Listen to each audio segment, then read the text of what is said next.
یو گزارش درون پا جیل خانانو فرقو که دا گونگٹ دا پروانانو پا دنیا کی یو ظلمل شبیا جوندیشا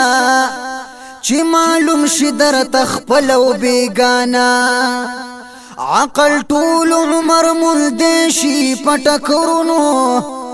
رندوشتلن دا چری نشانا اخلاصی یار باندی سرمال قربان کا لاڑی تو کا دا لباس پا یارانا دا لباس یاری مثال دا شگو پل دے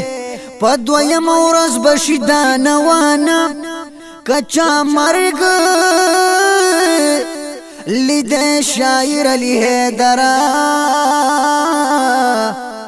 ناس بنو د غرور په میخانه